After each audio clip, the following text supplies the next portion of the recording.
Morning കുഞ്ഞു. Good morning. Good morning കുഞ്ഞ്. Good morning. Good morning.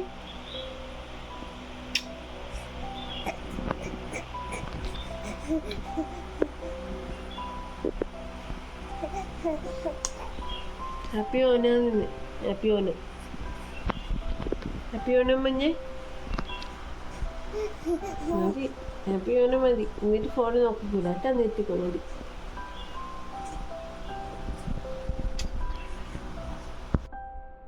എന്നിട്ട് ഞാനങ്ങനെ ചന്തക്കുട്ടന് ഡൈപ്പറെല്ലാം ഊരിക്കൊടുത്ത് കുറച്ച് സമയം ഒന്ന് ഫ്രീ ആക്കി ക്ലോത്ത് വെച്ചിട്ട് നമ്മൾ അങ്ങനെ കിടന്നു കുറച്ച് സമയം. പിന്നെ മോനും ഞാനും കൂടി കുറച്ച് സമയം വർത്താനെല്ലാം പറഞ്ഞ് കളിച്ചുകൊണ്ട് കുറച്ച് സമയം മോർണിംഗ് ആ ഒരു സമയം കുറച്ച് നമ്മൾ മാത്രം ടൈമാണ്. നമ്മളിങ്ങനെ വർത്താനെല്ലാം പറഞ്ഞ് അവൻ ഉറങ്ങി എണീച്ച് പാല് കുടിച്ച് വയറെല്ലാം നിറഞ്ഞപ്പം നല്ല ഹാപ്പി ആയിട്ടുള്ള മൂഡിലായിരിക്കും. അപ്പോൾ നമ്മളിങ്ങനെ കുറേ വർത്താനെല്ലാം പറഞ്ഞ് കളിച്ചുകൊണ്ട് നിൽക്കും. സാധാരണ ഈ സമയത്ത് നമ്മളപ്പോൾ ശരത്തേട്ടനും ഉണ്ടാവുന്നതാണ്. പക്ഷേ ഇന്നിപ്പോൾ ഓണല്ലേ, അപ്പോൾ പൂവെല്ലാം ഇടേണ്ടതുകൊണ്ട് ശരത്തേട്ടൻ കുറച്ച് നേരത്തെ എണീറ്റ് താഴെ പോയി. വച്ചേ കവിയോന്നോ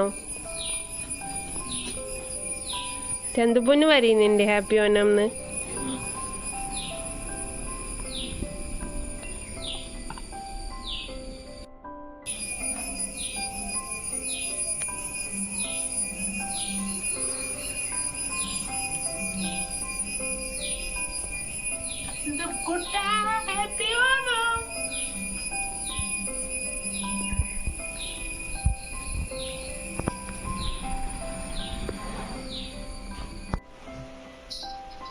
അങ്ങനെ മോനെ അച്ഛൻ്റെ അടുത്ത് ഏൽപ്പിച്ചിട്ട് ഞാൻ പോയിട്ട് എൻ്റെ പല്ല് തേപ്പും ബാക്കി പരിപാടികളെല്ലാം തീർത്തിട്ട് വെള്ളമെല്ലാം കുടിച്ച് അതെല്ലാം തീർത്തിട്ട് വന്നു.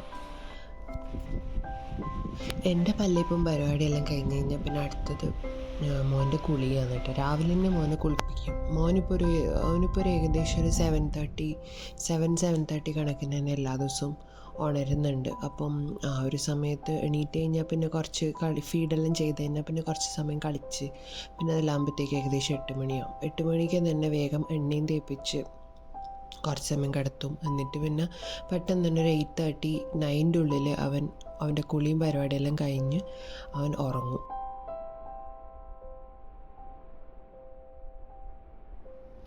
എൻ്റെ അടുത്ത മെയിൻ പരിപാടി പിന്നെ റൂമെല്ലാം ഒന്ന് സെറ്റാക്കി വെക്കലാണ്.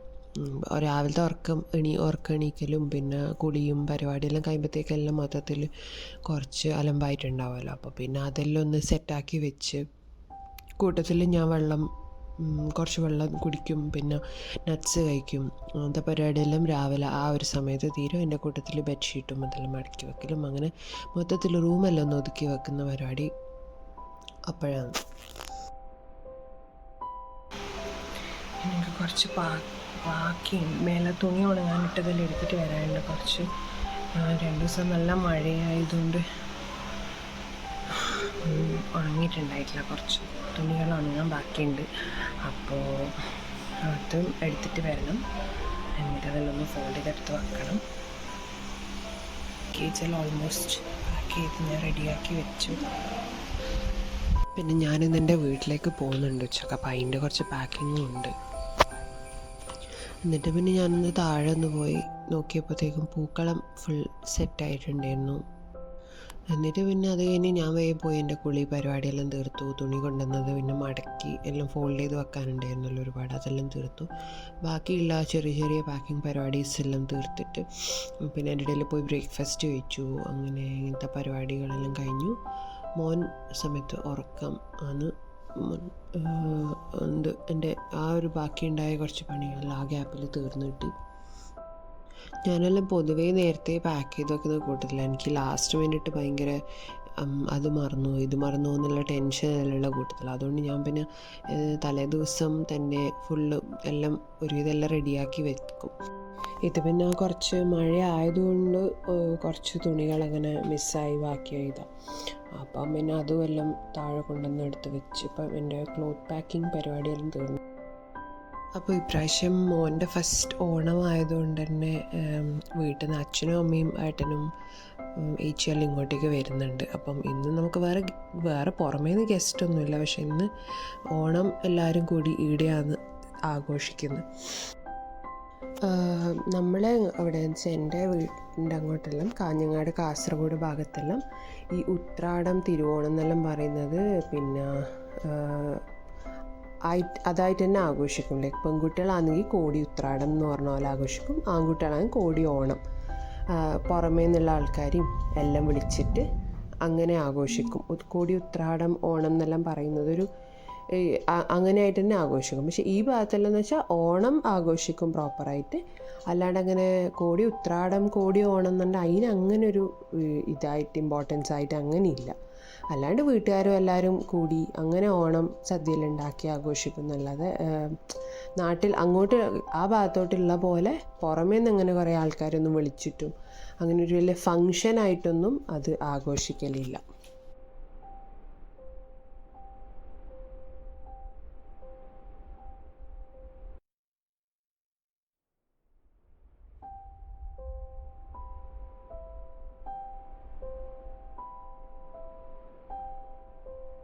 എനിക്ക് ഈ പാക്ക് ചെയ്യുന്ന സമയത്ത് ഈ പെട്ടി ബെഡിൽ ഇപ്പോൾ ഈ പുറമേ നിന്നെല്ലാം എടുത്ത് നടക്കുന്ന നമ്മൾ യൂസ് ചെയ്ത പെട്ടിയല്ലേ, ഈ റോഡിലും അടിയിലും പോകുമ്പോൾ ഇങ്ങനെ ടയറ് അങ്ങനെയെല്ലാം ഉള്ള സ്ഥലത്തേക്ക് കൂടെ പോകുന്ന പെട്ടിയല്ല. അപ്പോൾ എനിക്കതിങ്ങനെ ബെഡിൽ വെക്കുന്ന ഇഷ്ടമല്ല.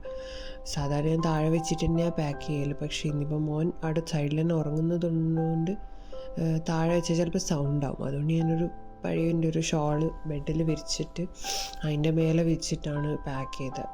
എനിക്കിഷ്ടമില്ലാത്ത പരിപാടിയാണ് ഈ പുറമേ കൊണ്ടുവരുന്ന സാധനം നേരെ ബെഡിൽ കയറ്റുന്നത്. പക്ഷെ ഇപ്പോൾ വേറെ ഓപ്ഷൻ ഇല്ലാത്തതുകൊണ്ട് അങ്ങനെ ചെയ്തു. പിന്നെ അപ്പുറത്തെ റൂമിലെല്ലാം പോയി പാക്ക് ചെയ്യാമെന്ന് വെച്ച് കഴിഞ്ഞാൽ ഇവിടുന്ന് മോൻ ഉണർന്നാലും അറിയില്ല. അതുകൊണ്ട് പിന്നെ തൽക്കാലം ഇന്ന് പ്രാവശ്യം ഇങ്ങനെ അഡ്ജസ്റ്റ് ചെയ്തു. അങ്ങനെ എൻ്റെ പാക്കിങ് പരിപാടീസ് എല്ലാം തീർന്നു. ഞാൻ എവിടെയെങ്കിലും പോകുന്ന സമയത്ത് എപ്പോഴും കുറച്ച് എക്സ്ട്രാ കരുതും. ഇതിപ്പോൾ ഡ്രസ്സായാലും എന്തായാലും എനിക്കെപ്പോഴും കുറച്ച് എക്സ്ട്രാ കരുതുന്ന ഒരു ഹാബിറ്റ് ഉണ്ട്. കാരണം എനിക്ക് ഒരു കാര്യം നമുക്ക് പോയ സ്ഥലത്ത് എത്തിയിട്ട് അവിടെ അയ്യോ അത് മിസ്സായി ഇത് വാങ്ങണം അത് വാങ്ങണം എന്ന് പറഞ്ഞ് ഓടുന്നത് ഇഷ്ടമല്ല. അതുകൊണ്ടിപ്പം എൻ്റെ കേസായാലും ഇപ്പം ഞാൻ ആർക്ക് വേണ്ടി പാക്ക് ചെയ്താലും ഞാൻ എപ്പോഴും കുറച്ച് എക്സ്ട്രാ പാക്ക് ചെയ്യും. എനിക്കതുകൊണ്ട് എല്ലാ സാധനവും കുറച്ച് അധികമായി പോയാലും കുറയാൻ പാടില്ല എന്നുള്ളൊരു ആളാണ് ഞാൻ. എസ്പെഷ്യലി ഇപ്പം മോൻ്റെ കേസ് എന്നെല്ലാം പറയുമ്പോൾ നമ്മളിപ്പം എമർജൻസി സാധനങ്ങൾ ഇപ്പം മെഡിസിൻസും എല്ലാം ഞാനൊന്നും ഒരു ഇതായിട്ട് ബഫർ പോലെ ഞാൻ എപ്പോഴും എൻ്റെ കയ്യിൽ കരുതും. കാരണം നമ്മൾക്കിപ്പോൾ പോയ സ്ഥലത്ത് നിന്ന് പെട്ടെന്ന് എന്തെങ്കിലും ഒരു പനിയോ അങ്ങനത്തെ എന്തെങ്കിലും അസുഖങ്ങളെല്ലാം വന്നു കഴിഞ്ഞാൽ നമുക്കത് എളുപ്പമാവുമല്ലേ. നമ്മളെപ്പോഴും അങ്ങനത്തെ കാര്യങ്ങൾ കരുതി വെക്കുന്നത് നല്ലതാണ് എന്നാണ് എനിക്കെപ്പോഴും തോന്നിയിട്ടുള്ളത്. അതുകൊണ്ട് ഞാൻ എപ്പോഴും അങ്ങനത്തെ ഒരു ഹാബിറ്റ് കീപ്പ് ചെയ്യുന്ന ആളാണ്. പിന്നെ ഇങ്ങനെ കരുതുന്നത് മാത്രമല്ല, എല്ലാം നമുക്ക് പെട്ടെന്ന് എടുക്കാൻ പറ്റുന്ന രീതിയിൽ പ്രോപ്പറായിട്ട് ഓർഗനൈസ് ചെയ്ത് വെക്കുന്നതും ഭയങ്കരമായിട്ട് ഹെൽപ്പ് ചെയ്യും. നമ്മൾ ഈ പാക്കെല്ലാം ചെയ്യുമ്പം നമ്മൾ നല്ല കാറ്റഗറൈസ് ചെയ്ത് ഓർഗനൈസ് ചെയ്ത് വെച്ച് കഴിഞ്ഞാൽ നമുക്ക് ഭയങ്കര എളുപ്പമായിരിക്കും. ഇവിടുന്ന് എപ്പോൾ വേണമെങ്കിൽ നമുക്ക് പെട്ടെന്ന് ഇന്ന സ്ഥലത്ത് അതുണ്ടെന്ന് നമുക്ക് ഭയങ്കരമായിട്ട് ഈസി ആയിട്ടൊരു സാധനം കണ്ടുപിടിക്കാനും ഭയങ്കര ഹെൽപ്പ് ചെയ്യും. എന്നെയെല്ലാം അത് കുറേ ഹെൽപ്പ് ചെയ്തിട്ടുണ്ട്. ഞാനിങ്ങനത്തെ കുറച്ചെല്ലാം ഭയങ്കര കാറ്റഗറൈസ് ചെയ്ത് ഓർഗനൈസ് ചെയ്ത് വെച്ചിട്ട് തന്നെ എപ്പോഴും പോകാൻ ശ്രദ്ധിക്കുന്ന കൂട്ടത്തിലാണ്. എനിക്കെല്ലാം ഭയങ്കര ഇമ്പോർട്ടൻ്റ് ആണ്.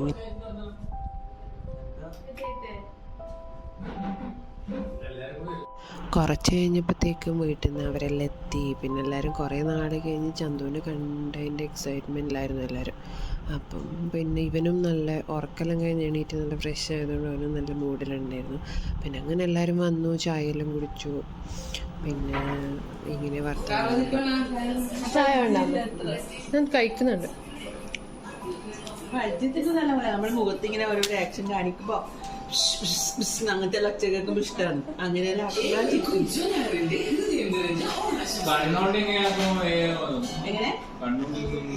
ഇഷ്ട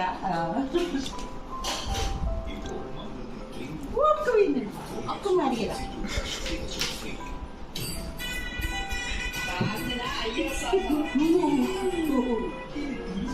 സൗണ്ടെല്ലാം ആക്കി തുടങ്ങി.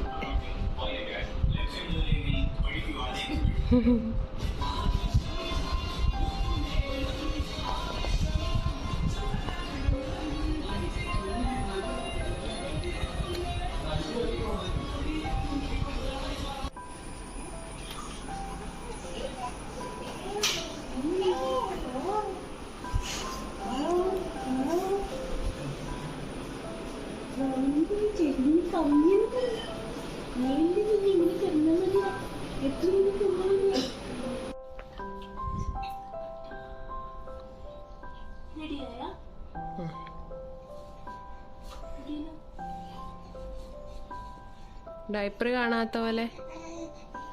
ഓണെല്ലായതുകൊണ്ട് മോൻ്റെ ഒരു ചെറിയൊരു ഫോട്ടോ ഷൂട്ട് പോലെ നടത്തണം. വീട്ടിൽ നിന്ന് തന്നെ, പുറമേ നിന്നൊന്നുമല്ല. ചെറിയൊരു ഫോട്ടോഷൂട്ട് പോലെ ആക്കണം, മുണ്ടെല്ലാം എടുത്തിട്ട് എനിക്ക് ആഗ്രഹമുണ്ടായിരുന്നു. അപ്പം ഏട്ടൻ്റെ ചേച്ചിയും ഞാനും കൂടി പെട്ടെന്ന് പിന്നെ മേലെ റൂമിൽ തന്നെ ഒരു ചെറിയൊരു സെറ്റപ്പാക്കി മോൻ്റെ കുറച്ച് ഫോട്ടോസെല്ലാം എടുത്തു. നല്ല ഭംഗിയായിട്ട് വന്നിനി. ആ കിലുക്കി വേണമെങ്കിൽ എടുത്തോ, ഒന്ന് ഡിസ്ട്രാക്ട് ചെയ്യാൻ. ആ പിന്നെ മോൻ്റെ ഫോട്ടോഷൂട്ടും പരിപാടിയും കഴിഞ്ഞതിന് ശേഷം പിന്നെ നമ്മളെല്ലാവരും കൂടി ചന്തുവിൻ്റെ ഫസ്റ്റ് ഓണത്തിൻ്റെ മെമ്മറി ആയിക്കോട്ടെ എന്ന് വെച്ചാൽ നമ്മളെല്ലാവരും കൂടി, ഞാനും പോയി റെഡിയായി വന്നു. പിന്നെ എല്ലാവരും കൂടി കുറച്ച് ഫോട്ടോസെല്ലാം എടുത്തു.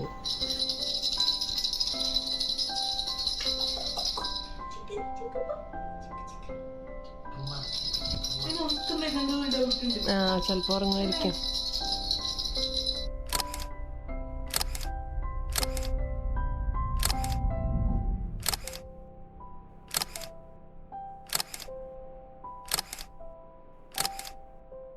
പിന്നെ എന്നിട്ട് ഉച്ചയായപ്പോൾ എല്ലാവരും ഭക്ഷണമെല്ലാം കഴിച്ചു. നല്ല പ്രോപ്പർ സദ്യയും പായസമെല്ലാം ആക്കിയിട്ടുണ്ടായിരുന്നു, അമ്മയും ഇളയമ്മയും കൂടിയിട്ട്. പിന്നെ അങ്ങനെ ഫുഡെല്ലാം കഴിച്ചു. എന്നിട്ട് പിന്നെ കുറച്ച് സമയം കഴിഞ്ഞപാടെ നമ്മൾ പിന്നെ ഇറങ്ങി. കാരണം ലേറ്റ് ആയാലും ബുദ്ധിമുട്ടായതുകൊണ്ട് മോനെയും കൊണ്ട് കുറച്ച് സമയം ഇരിക്കേണ്ടതെന്ന് പിന്നെ പെട്ടെന്ന് തന്നെ ഇറങ്ങി.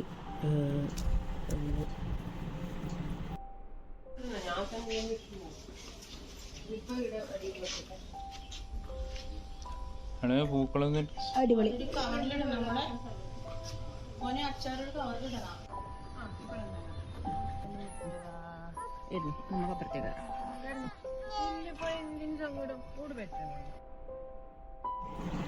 പോകുന്ന വഴിക്ക് നമ്മൾ ചെറുകുന്ന് വഴിയാണ് പോയത്. എന്ന് വെച്ചാൽ അമ്മമ്മേനെ കണ്ടിട്ട് പോവാ വിചാരിച്ചിട്ട് അമ്മമ്മേൻ്റെ അടുത്ത് പോയിട്ടാണ് പോയത്.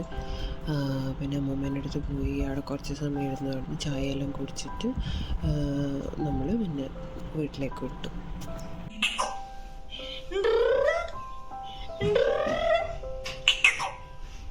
എന്താണ് മുട്ടച്ചിന്റെ വീട്ടിൽ വന്നിട്ടുണ്ട? മുട്ടച്ചീനായി പോയി. മുട്ടച്ചി എന്തുവാ?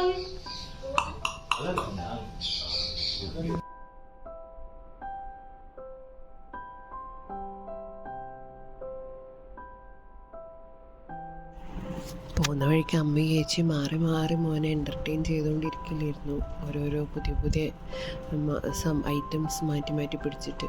കാരണം അങ്ങത്തോളം എത്തണ്ടേ. വലിയ കാര്യമായിട്ട് കരഞ്ഞിട്ടൊന്നുമില്ല, പക്ഷേ ഇടയ്ക്കിടയ്ക്ക് മൂഡ് മാറുന്നുണ്ടായിരുന്നു. പക്ഷെ എങ്ങനെയല്ലോ വലിയ കുഴപ്പമില്ലാണ്ട് അങ്ങ് എത്തി. വലിയ പ്രശ്നമൊന്നും ഉണ്ടായിട്ടില്ല. എത്തിപ്പോയി, നമ്മൾ എത്തിപ്പോയി, വീട്ടിലെത്തിപ്പോയി.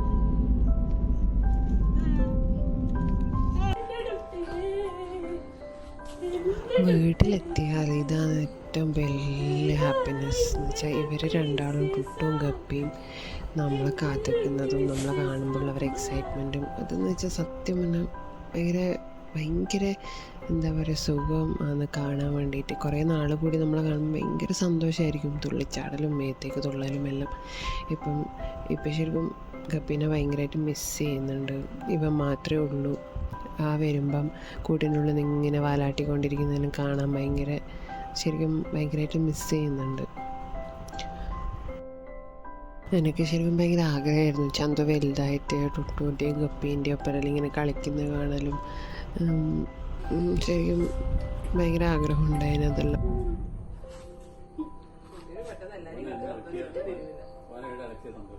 ഞാൻ വിളിച്ചതാടി ഞാൻ വന്നിട്ടാ പുറത്തായിണ്ടായിനി.